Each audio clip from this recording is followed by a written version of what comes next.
Alright, I'm not supremely happy with the way this camera angle is, but I'm trying to charge my phone, which is my camera, at the same time, so I guess we'll work with it. Anyways, hi, I'm Sarah. Welcome back to my channel. This could be awkward. And I'm here to do a recent reads, kind of, not really a wrap-up, just a recent reads video. I mentioned, if you missed it, I'll link it down below, but I mentioned in my last April wrap-up for my recent reads that I'm splitting it up now since I tend to read so much. I'm splitting it up to, like, when I read around 8 books, I will then do a review on the channel as opposed to doing a giant long review that takes years upon years for me to film and for you guys to watch. So yeah, that's what I'm doing today. So yeah, I guess we'll just dive right into it. So the first one I had the books behind me. That was a stupid idea. The first one I actually finished was a series. I mean, I didn't finish, never mind. I mean, I finished all that is published. Let's put it that way. It's a manga series. It's called Spy Family. You might have seen it around or seen that there's an anime now. This is the cover for the first book. I also have physically, I've read all the way to volume 7. So these are just the only ones I still have currently from my library. I returned the first 4. Anyways, basically this story is very basically about a spy. His code name is Twilight, and he needs to, in this kind of fictional Cold War scenario and world, he needs to infiltrate for a mission, he needs to infiltrate this school. But in order to do so, for his next mission, he needs to get married and have a kid. Because, you know, he needs a child to enroll in the school to target this one person who is, like, could destroy the Cold War. I don't really understand the whole war issue, but anyways. So he does that, but what he doesn't know is that the woman he is married is an assassin, and the child he has adopted is a telepath. And chaos ensues from there, and it's like a comedy type thing. I mean, it has a few like historical elements, but it's not historical. I thought the first 4 volumes were the best. They were very funny. I liked the dynamics between Twilight, who goes by Lloyd Forger as his cover name, and his interactions with Yor, who's his wife, and Anya, his daughter. It's very fun. I really liked all of that, and that was mainly what was encompassing the first 4 volumes. Like the 4th volume, they get a dog too, so he's added in there too, and it was just fun, and I enjoyed it for the most part. I gave the first 4 volumes 4 stars. My issue starts with the last 3 volumes. Volume 5 and 6, I gave 2 stars each, which isn't really a great rating.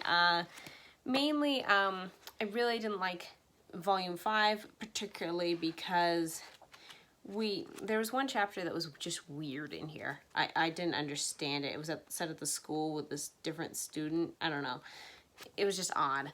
And a lot of this volume we hang out with Yuri here. He is Yor's brother.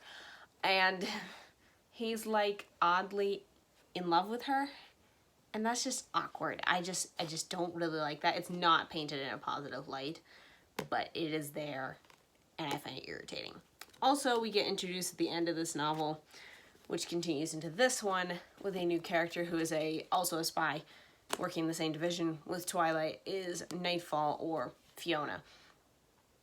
And she's like obsessively in love with Twilight, and is like doing everything in her power to get rid of Yor and thwart the mission, kind of, even though she's not trying to thwart the mission. She just wants Twilight, and she's like obsessive to the point of annoying, and I just don't like that. And like a good chunk of this novel in particular, probably like this much of the novel, is about her and Twilight's mission, and I just don't like her, which is also why I gave this one 2 stars. It is just odd, and we got to volume 7 here, which is the current one published in English. I don't know when 8's coming out. August maybe? I have no idea. But and this one, it was bizarre. It felt like a bunch of short stories about different characters put into one volume, which was very weird. I've never encountered that in a manga yet. Not that I've read a lot of manga, but I haven't encountered something like that before. And it's just, I don't know. It's just, I gave this one 3 stars because I did really, I liked one particular story. I don't know where it is, if I can even find it. But, and the way it ended, I am intrigued. But yeah, this particular mission where Bond, the dog, comes and helps out Lloyd. And that was funny. I really liked that. It reminded me a lot of what I liked in the first 4 volumes. But a lot of these 3 volumes moved away from the Forger family just interacting with each other and being their amazing selves. And that's something I don't... That's what I'm here for, but I didn't get it in these last 3 volumes. And I don't know. It just feels... And these volumes feel very much like... You know how you read some novels and sometimes the middle like drags on forever? But there's some parts you like about it, but the rest of the time you just want to get back to the main storyline. You're just like, can we just move on? That's what it feels like when I read these 3 volumes. It feels like this is like the draggy middle of a novel. And we're not getting to the point. We're just kind of sitting here doing stuff. And it's like sometimes I like it, and most of the time I just want to get back to the main plot and get back to the main story. So, and like find out what's going to happen to the Forgers. I don't really care about the rest of these characters. So, yeah, that's kind of where I am with Spy Family. I will continue the series as of now. I will, like, when Volume 8 comes out, I think there's at least 10 volumes planned. I have no idea how many more there are. But I will definitely continue, but if it keeps dragging on like this, I'll probably end up quitting it. But as for now, I will still continue it. So when Volume 8 comes out, I will be reading it as long as my library gets it. Okay, so on to the next book I finished, which was my ebook for the month, and also kind of sadly have to continue with the books I didn't like analogy, and that is the second book in the Refuge series, Refuge from the Storm by Kristina Hall. Okay, this was a big downgrade. I gave the first book 4 stars. It probably realistically should be more like 3.5, but whatever, it's staying at a 4. And this one I gave 2 stars. Yeah, that's not exactly great odds, especially for the middle of the series. We kind of just, it's a Christian suspense dystopian novel. It is indie published. I did receive a copy of this from the author in exchange for my honest opinion, but my honest opinion is I did not like it that much, mainly for a few reasons. Okay, there are a few things I did like. This author, she writes suspense extremely well. Like I've read suspense novels where it's like there's no suspense. Why is this even called a suspense novel? I don't feel terrified for these characters one bit. And this, she manages to do that with suspense novels. She makes the suspense so suspenseful, you're just like, they're never getting out of this alive. And that happened pretty much at the beginning and the end of the book. But I really liked those parts. Those parts were like probably my favorite of the entire book. I really liked the suspense and how she wrote it and how you were not sure if the characters could get away. And I really did like that part. I also liked a character had to do kind of recovery time. I guess I should mention what the story's about. It's basically just a continuation from the first book, which is Fled for Refuge, I believe is the first title. It's just a continuation. I don't want to say too much though, so maybe I'll just leave it at that because, yeah, I don't want to say too much because it might give spoilers for the first book. Anyways, we're just going to move on to my thoughts because now that I'm thinking about it, I'm just going to give spoilers for it and I don't want to do that. So, I do also, anyways, back to my thoughts of what I like. I do also like one of the characters, he had to recover from like an extremely long prison time. And I did like the realism of how long it was taking him to recover. On the flip side, I also thought it dragged too much. Which is mainly my big problem with this book, is that throughout the middle, even throughout the whole story, but pretty much in the middle, I think this book should have been made a novella. It was too long for the amount of stuff we got. Basically, there was too much time drag, like with the one particular character recovering and stuff. We could have sped that up a little bit with a few time skips. And also, it was too much repetitiveness. All the characters' thoughts, emotions, feelings, things they were going through, everything. It was just repeat upon repeat upon repeat. Any of the Christian stuff they mentioned, which was kind of too preachy for my taste, but then again, I have a weird preachiness level that, I don't like it too much anyways. But that was another issue I had with it. It was too preachy. It felt like the Christian message was kind of being forced a little bit, which I am not a fan of. So, even though I am a Christian, I just find it annoying. It wasn't woven organically into the story. It kind of just felt like it was there, and I didn't like that. But anyways, beyond that, that was also repetitively repeated over and over and over and over again. These characters didn't seem to grow much. And it's just, the repetitiveness grated on me to the point where I got to the point, probably somewhere in the middle of the book, that whenever one of these repetitivenesses would come up, I would start rolling my eyes and skimming. That is never a good sign. Now, this is probably just my personal preference, because as you can see, the cover is gorgeous. That is another thing I really like about this. This is a really weird way to hold it. Why am I holding it like this? Oh, anyways, there's the cover.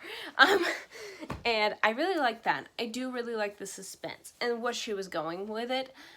I also do like the fact that this dystopian novel is not like most dystopian novels where it's like, the government is bad, let's take them down and make something better, which I love that plot line. But this is more of a survival plot line, where it's like, we live in this dystopian era of America, and we just have to survive through it, and we are. It kind of reminded me of the TV series Star Wars Resistance, which was kind of on the same line, where, yeah, the main character in that series, Kaz, was a spy for the Resistance, but he was also just living on this platform and trying to survive what the First Order was doing. And I really liked that angle in that show, and I do like that angle in this series.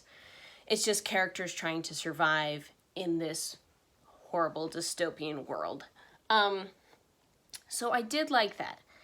Another thing I didn't like was the villain made no sense. He really only comes in a couple times, and both times it's like, I just don't get his point. He basically wants, for a minor spoiler, he basically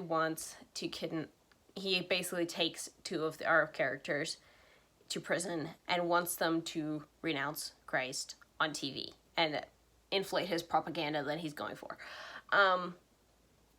Minor spoiler ended. But the problem is, he then continues, at least from what I'm gathering from the blurb of the third book, he'll continue to go after them and want them. My question is why? There is no clear reason why this villain wants these particular characters.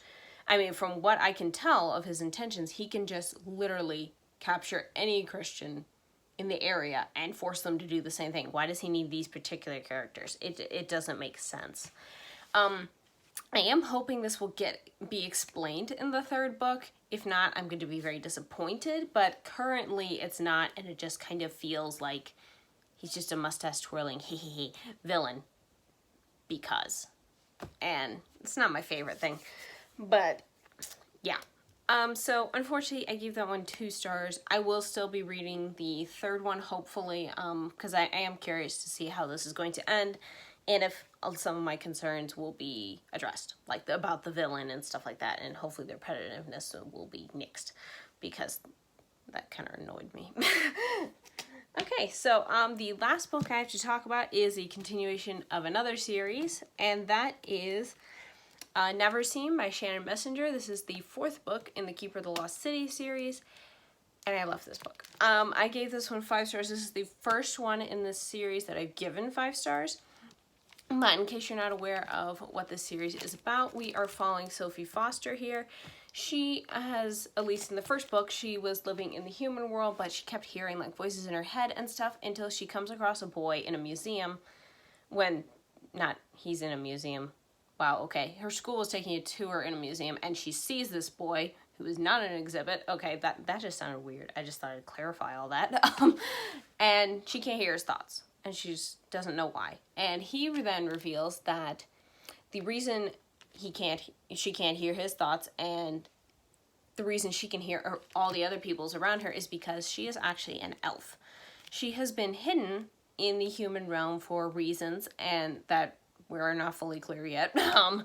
And yeah, then she is basically, when she is found, she has brought back to the elven world, and it's basically her adjusting to this new life, plus trying to figure out these kind of like political fractions between the Council of the Lost Cities, which is where the elven world is, and also there's also this rogue group called the Neverseen, and there's also this group that is associated with why Sophie was living in the human world called Black Swan. And it's all their kind of this dynamic, plus there's other races they're dealing with. There's like goblins and ogres and gnomes, and there's a whole bunch of other creatures that are intertwined with this whole thing, and it's just kind of just like this big political intrigue plus adventure plus Sophie's just adjusting to her new life. And I really love this series. I started reading this series last year. Unfortunately, I started it at the same time I started Harry Potter and the Wingfeather Saga, which was a bad idea. I started 3 middle grade series at the same time, which is, number one, not good because I don't always connect with middle grade, so why did I start 3 of the series at the same time? Number two, as you can tell, Keeper of the Lost Cities are huge. All the books are this size, and the series is not even over yet. The 9th book's coming out November, I think, this year, and I think there's only going to be 10. I think the 10th and final book's going to come out next year. But yeah, I mean, all the books in the series are this big. And yeah, and if you've seen Harry Potter, you know the books and books from 4 to 7 are huge. So I read the first 3 books last year, which were Keeper of the Lost Cities, Exile, and Everblaze. And I quit. So I didn't quit it. I just put it on hold so I could finish at least one of the series, which I chose Harry Potter to finish. And so then I decided, now that I'm done with that series, I'll pick this one back up. I was afraid I would forget what had happened in the first 3 books, but thankfully she managed to kind of explain enough about at least the 3rd book and most of, important events that I had remembered in the first 2 books as well, that I wasn't lost when I was reading this one. I actually caught up quickly. I remembered pretty much all the characters. There are a couple characters I'm kind of like, with their names are thrown out, they're very, very minor characters and their names are thrown out. I'm just like, I don't really remember them. But yeah. And yes, pretty much, except for very minor events, I pretty much remembered everything, and I loved this book. It was really good. The characters go through so much. Sophie, I feel so bad for, and also Keith, that's him here. Keith, he goes through so much. There was a revelation at the end of the 3rd book that kind of just rocked his world, and now he's dealing with that, plus just more and more and more on top of it, and just, I feel so bad for him, and yes, I really do feel bad for him, and I hope it all turns out okay. No guarantees. You're not guaranteed a life in these books. The author has no qualms about killing people sometimes, and it's just like, oh, okay. But yeah, in this situation, they're dealing with the ogres and a plague that's going through and killing the gnomes, and there's a bunch of other things that they're going through, but I don't want to get too much into it for spoiler reasons, obviously. But yes, these characters really have grown on me. Sophie and Keith are definitely my favorites. And yes, I do know there's a love triangle in this series, which I'm not happy about, but I do definitely ship Sophie and Keith, in case you're interested. I like Fitz well enough, but I don't know, sometimes he just grates on me. He's too perfect, and sometimes it's just like, I just don't really like him for some reason. I don't know. Yeah, I never have. It's like, sometimes it's like I like him enough, but not that much. But yes, loved this book. Definitely want to continue with the series and find out what happens in Lodestar, I think is the next book. But yes, I don't know when I'll do that because, these are big. I might read one a month, but we'll see from there. And yeah, that's pretty much all I've read recently. I guess I could show you what I'm currently reading as well, because I put the books behind me again, because that is dumb. I'm currently reading 2 books. I'm reading Fierce Heart, which is the first book in the Elven Alliance series by Tara Grace.